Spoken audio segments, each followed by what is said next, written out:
La meditación de la palabra del Señor en este día la encontramos en la epístola del apóstol Pablo a los Gálatas, capítulo 3, versículo 28. Gálatas 3:28, que dice: «Ya no hay distinción entre judío y no judío, ni entre esclavo y libre, ni entre varón y mujer. En Cristo Jesús todos sois uno». La carta a los Gálatas es probablemente, si no la más, una de las cartas más duras que el apóstol Pablo escribe, incluso comparada con una carta severa como es la carta a los Corintios. Esta epístola a los Gálatas hace gala de una tensión, de un conflicto patente entre el autor, Pablo, y las comunidades que la reciben. Empieza Pablo dirigiéndose a ellos y les dice: «Gálatas insensatos», una frase que resuena en nuestros oídos. «¿Tan necios sois?», les pregunta. Les llega a acusar de haberse alejado de su predicación, de seguir otro evangelio por más que no haya otro, de haberse dejado estorbar para obedecer la verdad.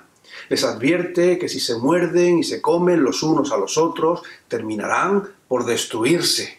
E incluso pues Pablo tiene que llegar a defenderse a sí mismo, a su ministerio, frente al cuestionamiento de algunos. Y Pablo llega a decir que está realmente perplejo en cuanto a ellos, para concluir en el capítulo 6, versículo 17, con la frase: «Y a ver si en adelante no me ocasionáis más preocupaciones.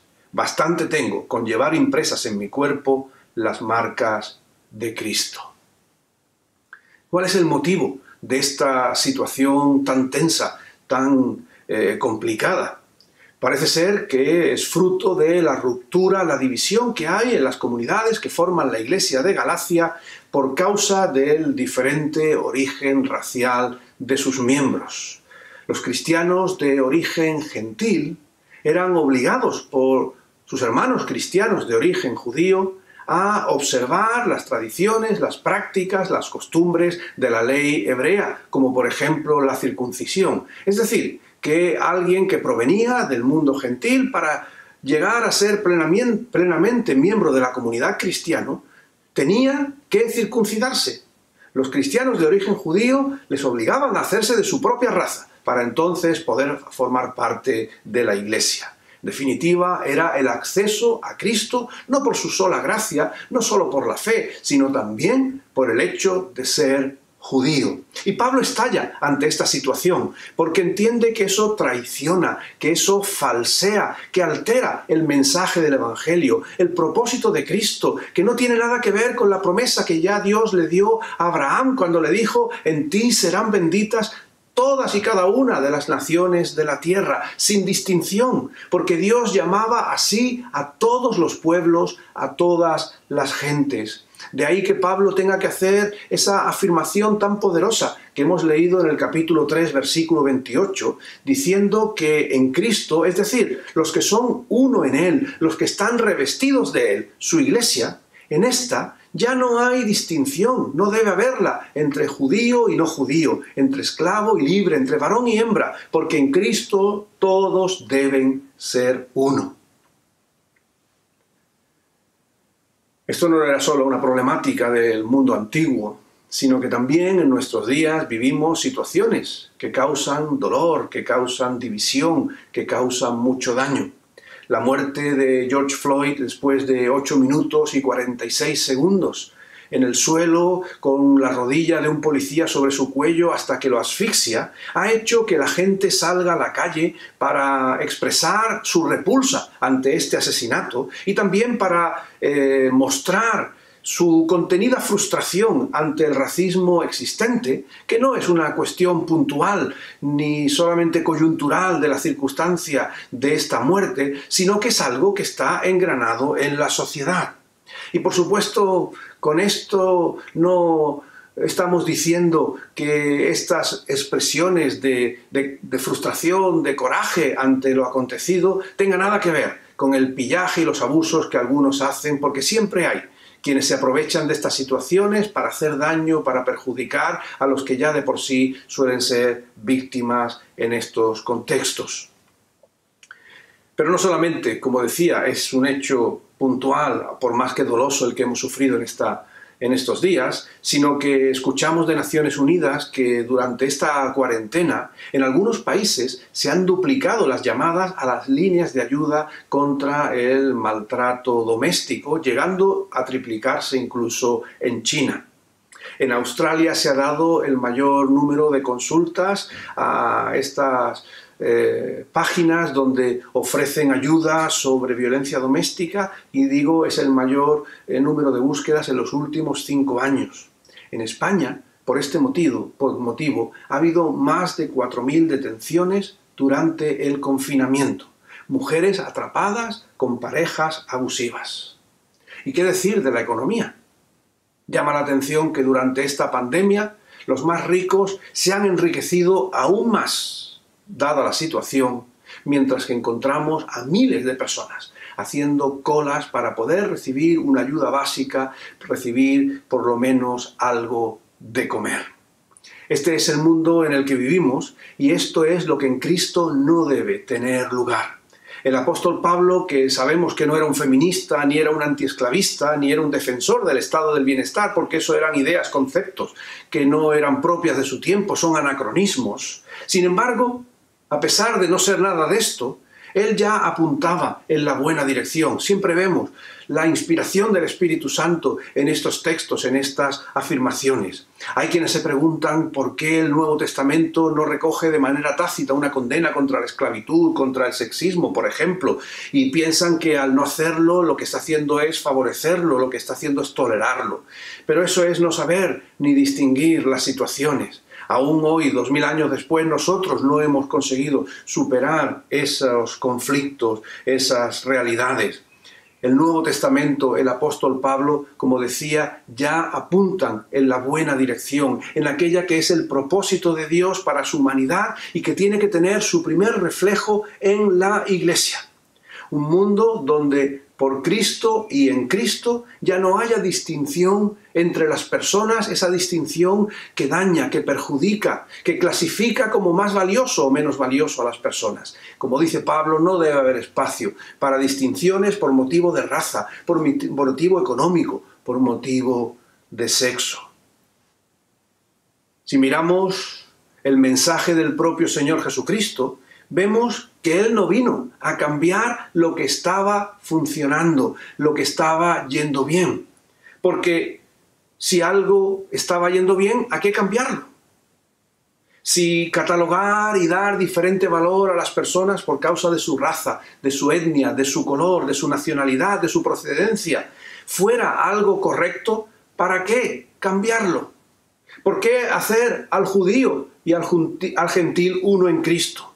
¿Por qué se resume el anuncio de su venida en que toda carne sin distinción verá su salvación? ¿Por qué en Pentecostés las maravillas de Dios se hacen audibles y comprensibles a gentes de distintas procedencias, de distintas razas, de distintos idiomas?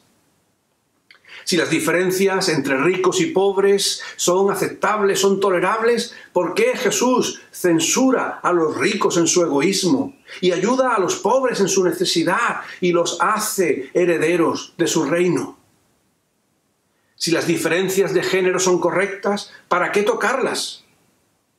Recordemos el conflicto hombre y mujer, que es algo que se presenta desde el principio, ya Génesis 3 nos lo cuenta, pero lo presenta como resultado del pecado, como resultado de la vida al margen del propósito de Dios. Si miramos en el capítulo previo, en el capítulo 2, vemos que cuando Dios crea al hombre, que en el capítulo 1 se nos dice que tanto varón como hembra son imagen y semejanza de Dios, pero en el capítulo 2, cuando se nos dice que crea al varón, nos dice que al verlo solo y atareado, le quiere crear compañía y ayuda idónea. Y esto es algo bastante importante, porque le quiere traer compañía para su soledad y ayuda idónea, para la tarea que le había encomendado, que era la de labrar y cuidar el huerto para ser juntos mayordomos de la creación. Desde el principio el Señor creó a varón y hembra a su imagen y semejanza y les dio igual tratamiento, igual responsabilidad, y es el pecado el que altera esta realidad. Es el pecado y no Cristo el que establece diferencia de valía entre las personas por cuestión de sexo, por cuestión de su economía o por la cuestión de su género. De ahí que la interacción que la sociedad establece entre personas superiores o inferiores por estas cuestiones es algo que hacen daño y que lastran la vida de una comunidad. Por eso Pablo apela a Cristo en su iglesia, porque la iglesia no puede ser una réplica de esa sociedad caída, de esa sociedad injusta, sino que la iglesia tiene que ser el reflejo del propósito inicial de Dios, al crearnos a su imagen y semejanza, con igual dignidad, con igual respeto, con igual valía, con las mismas oportunidades. La iglesia no puede ser una réplica de una sociedad injusta. Como también nos dice la palabra, no os hagáis vosotros a ellos, sino que sean ellos los que se conviertan a vosotros. La pregunta es bastante evidente.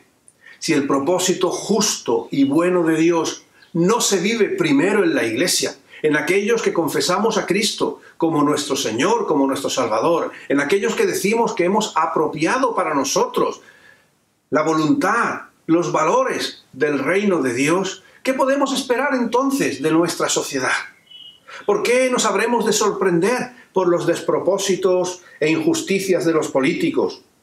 ¿Por qué nos llama la atención los abusos policiales? ¿Por qué nos enfadamos ante esos llamados techos de cristal que las mujeres encuentran en el mundo laboral, por la violencia doméstica? ¿Por qué nos sorprendemos por las colas de personas buscando alimentos o por las pateras y esas inmigraciones forzadas? Por esa desigualdad entre las personas que ya vemos desde la guardería, desde la escuela.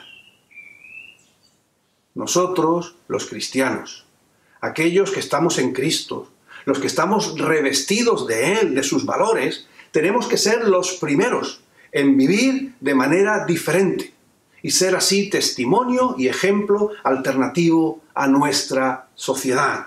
No podemos permitir en nuestro seno ningún tipo de injusticia ni indefensión. No podemos tratarnos entre nosotros como si uno valiese más que otro. Es interesante, como decía, ver que en el tiempo del Nuevo Testamento se daban ya los problemas con los cuales nosotros seguimos luchando hoy en nuestra sociedad. Problemas de racismo, de pobreza, de sexismo, pero el apóstol Pablo dice que eso no debe ser así en la iglesia del Señor. En estos días hemos visto también que somos capaces de volver a enviar personas al espacio. Y ya se está pensando en viajes comerciales al espacio como vía de entretenimiento, no ya por una cuestión de investigación o de ciencia.